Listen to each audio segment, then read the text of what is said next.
Hey everyone, it's Robin, RS Island Crafts, and welcome to my studio. This is my Whip It Wednesday video where I'm going to show you some of the crafty goodness that I've been working on.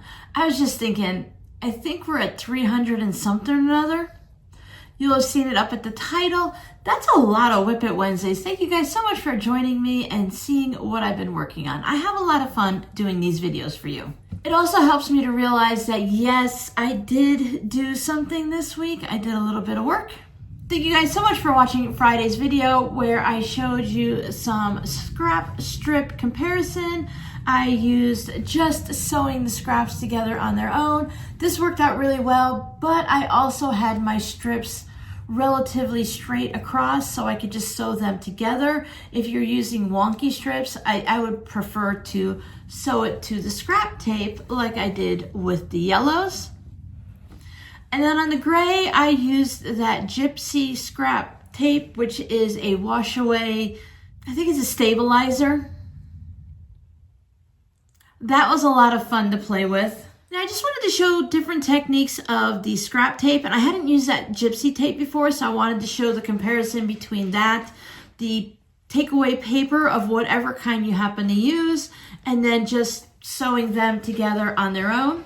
For those of you that don't like to remove the paper and you don't want to purchase something in addition to what you already have in your studio, I'm going to show you one more way on how to use up your scraps and get them in a strip form without removing any papers. That'll be Friday's video. I hope you can hang out with me.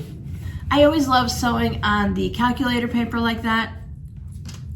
I know it's not for everybody, but I don't mind removing the paper. It's really no different than for me than doing like a string block or foundation paper piecing, so it doesn't bother me at all. I do like having them coordinated by color. I wasn't really sure about all the scrappy craziness because some of my fabric, since it's all novelty fabric, it can be really wild and crazy and not necessarily go together. But I thought just using one color is a great idea, or you can use just Christmas fabric and use up some Christmas or Halloween fabric and turn that into something. So I think this is what I'm going to continue working on, is just using the one color. I think that's what I'm going to work on Saturday's live stream. So this Saturday, January 18th, 2025, it's still crazy to say, 2025, I'm going to pull out some scraps and work on maybe a couple of different colors at the same time, and we can just hang out and chat Saturday at 11 a.m. Arizona time. Now with my patrons, I wanted to go more into the Valentine's Day theme since that's coming up soon. We had made quilts using the Villages pattern, and it had all of these houses on it.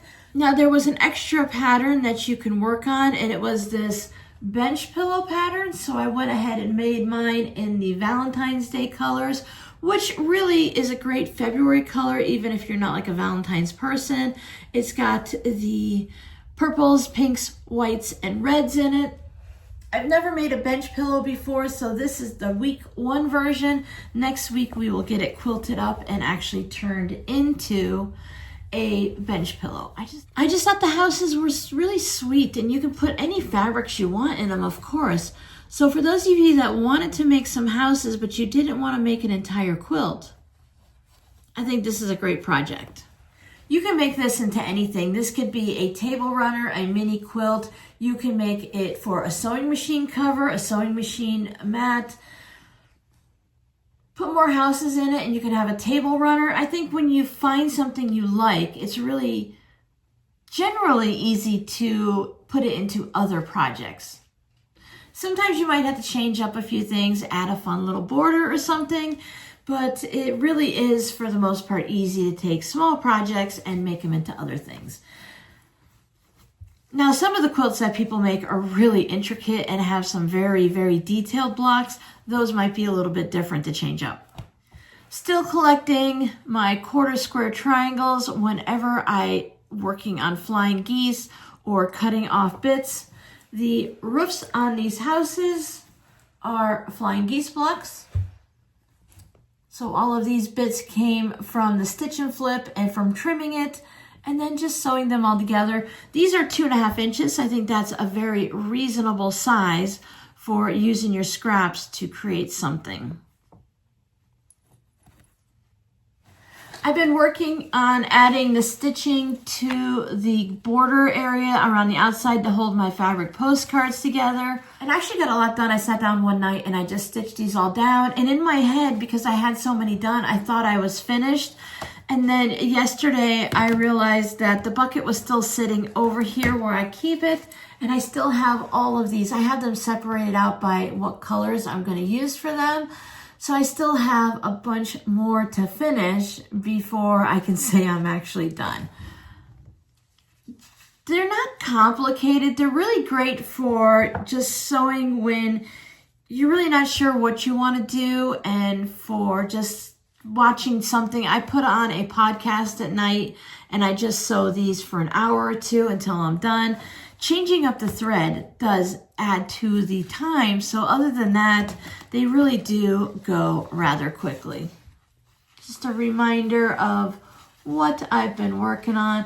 I found some other ones that I'd started and they still needed the thread basting is what I call it.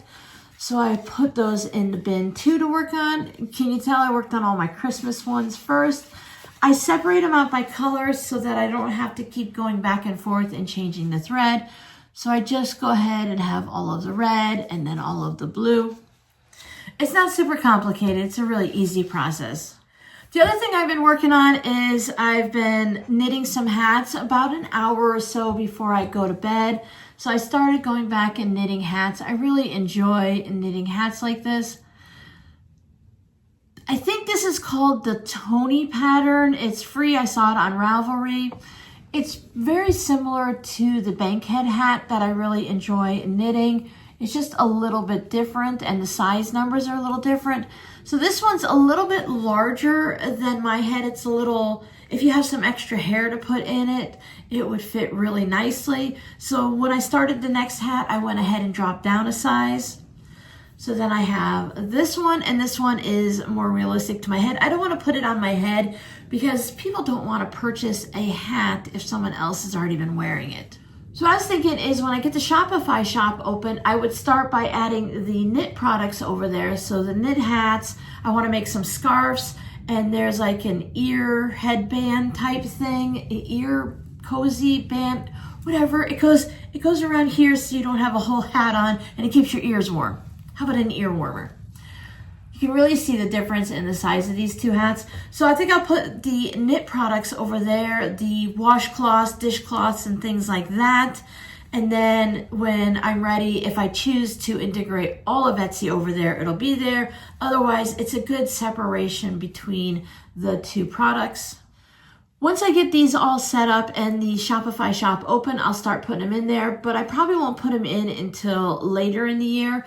So if you see something, you can go ahead and call dibs on it now and I'll pop it into the Etsy shop for you. But otherwise, I'll do like a big to-do when I put all of these over into the shop. That way, if you want more than one hat or you want to see different options, there'll be more than just these two available. I am working on a third. But before I do, I want to show you something funny. I made this bag many years ago. I used a mini companion version of this that I made with the leftover because I made too much of a fabric panel. So I made this years ago. Missouri Star did a video with the Crafty Gemini. I want to say 7, 8, 9, 10 years ago. I'll have to look. I'll let you know down here how long it's been. So I'd made this tote bag. I think they were doing like a herringbone. Obviously, I don't herringbone very well. I did have a little bit of a start to it, and the small bag looks pretty good, but this one got really a bit off. So I decided to keep it for myself. But the whole point of the conversation is all of those years ago, and I never did close up the opening. Can you see it's still open? So I never closed up the lining. I've been using it for all these years for various knitting type projects, and one day I will probably maybe close up the lining. Might be a good idea. So the next hat that I started, I'm just using an acrylic yarn because they're really great for hats. So the acrylic is really great for people that either have a wool sensitivity, they don't like the feel of the wool, or they want to be able to throw it in the washer and dryer. This is Blue Raspberry 100% acrylic. It's a number 5. So it's a bit thicker, so that means I can use larger needles. And I just love this section with the blue and then the blue purple mixed. So this yarn, they have it where they spin 2 threads or 2 colors or 2 strands of yarn together.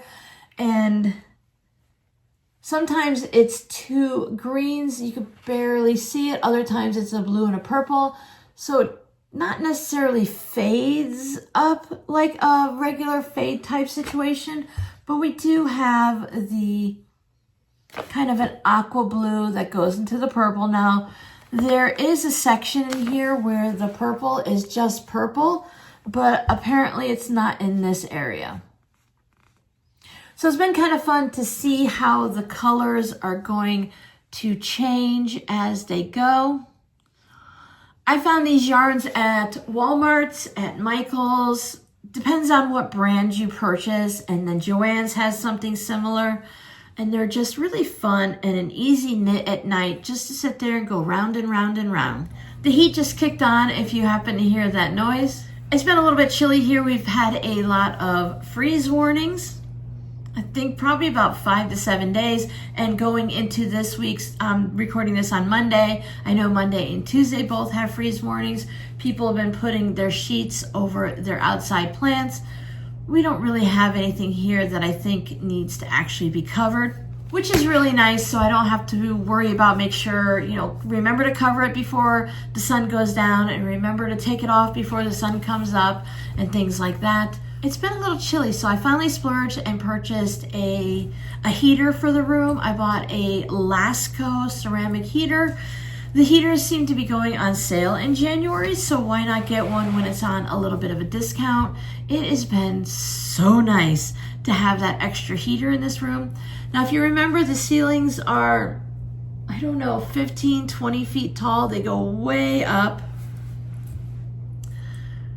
So all the heat rises. I've tried taking the ceiling fan and reversing it so it pulls down anything that's up there, but there's no heat up there. It's all cold up there too. It's cold down here, it's cold up there. So I've been using the heater for a couple of days now, and I say I love it, and my cats love it too. My girls love it. At first they were like, I don't know what that is.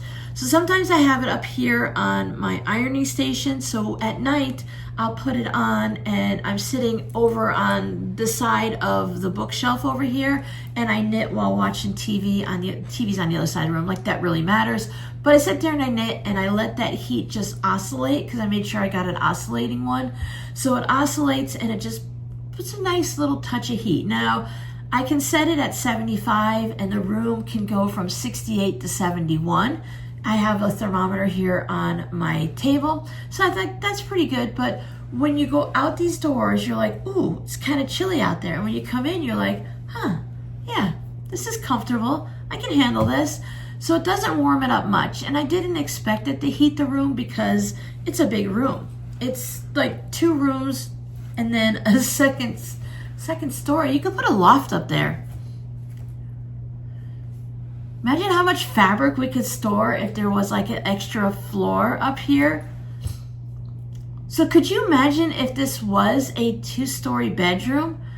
I imagine people would have like a little, like a reading nook or something up there. I'm thinking, how much does fabric weigh, and can I put a bunch of bookcases up there and store a lot of fabric and yarn? Because if you have like stairs that you can close off, my cats won't go up there. I can store a lot of stuff. I could hide from my children up there. Now, I've said that at many times during my lifetime of being a mom. I said it when my kids were younger. Where can I hide? I just want 5 minutes, just 5 minutes. Because if you have children, a spouse, or pets, that they follow you everywhere you go, even if you're going into the bathroom. So we could have a little nook up there. It could be like one of those, when you go into those coffee houses and they have that little space upstairs for the meeting room, we could hang out up there. We could do a live stream up there. It's imaginary, but I think that would be a really good idea for a room like this. I don't know why you would need the high ceilings. The only thing I can come up with is because it's so hot in Arizona that if the heat rises, you can cool this area down here. It was hot in Florida. And I didn't have a problem when I had the lower ceiling. So other than that, I can't imagine why. I couldn't decorate a Christmas tree that was 20 feet tall. So anyway, let's go ahead and look at our scrappy words. All I have to say is it's nice and toasty warm in here, meaning that my toes aren't cold and I don't have to wear 6 layers. So last Wednesday, our scrappy word of the day was WST, and that's just wrong sides together. We did RST for right sides together, WST is wrong sides together. Remember I said we hear these a lot, but we don't see them in an acronym abbreviation thing? So that's just it. Because sometimes patterns, instead of saying wrong sides together, they'll do a WST when it's like written out on a blog or something. Or they do the things where you have a white piece of fabric and then the wrong side has all the polka dots on it. Fridays was WISP, W-I-S-P. I think it's fun that we had 2 W acronyms for this week. So W-I-S-P is work in slow progress. So we have a WIP, work in progress, but this one's a work in slow progress. And we all have those. I would say most of us have them. I shouldn't say all of us, because I know some people just like to do one project at a time. They make one quilt a year. They make an amazing quilt a year, and then they're good. Then they use up all of their fabric. They go shopping for the next project. They don't keep a stash. They give their friends or their guild members any leftover bits that they have, and they move on to the next one. And I think that's a great way to do it. My crafty brain does not work that way. I need to have a lot of whips going on, and some of them are wisps, and they take a little bit longer than others. So I thought today our scrappy word is PIW. I would have no idea what that means. Again, I have seen this and I have heard about this, and when I explain to you what it is, it's going to be like, oh, okay, that makes sense. But I have never seen it called a PIW. So if you guys know, come up with something fun down below in the comments. You don't even have to guess correctly. See if you can figure out to have something crafty, quilty, fabricy related with a PIW. We're getting to some interesting ones. So I hope to see you guys on Saturday on the live stream at 11 a.m. Arizona time, where I'm going to work on some new scrappy strips. I doubt that I will have time to pull out the scraps by the time you see this video on Wednesday. I know while you're watching this, I have to take my daughter to the airport. She has an 11 a.m. flight. We usually leave several hours early just to give her time. We gotta have time to travel there during rush hour, so we'll probably leave at like 7 in the morning. After I drop her off, come home and do all of the morning things, I'm gonna go out to the Dollar Tree. All of that to say, if you guys want to choose the colors that I'm going to work on, you can go ahead and pick colors for me. I'm going to do at least 2 colors, hopefully 3. I have the basic ones. I have red, orange, yellow, green, blue, and purple for the rainbow, but I also have brown, and I don't know if I have enough aqua scraps to do scrappy strips with it, but you can guess that one if you want. I also have batiks. Now, I don't think I'm going to do my batiks by rainbow color. I think the batiks are just going to be all scrappy because they're not novelty prints, so you're not going to get some random bits here and there. It's basically just a color, and it reads as a color. Like when you look at these purples and stuff, they have little designs on them, but they read as a purple. So thank you guys so much for hanging out with me, and hope to see you on Saturday. Bye.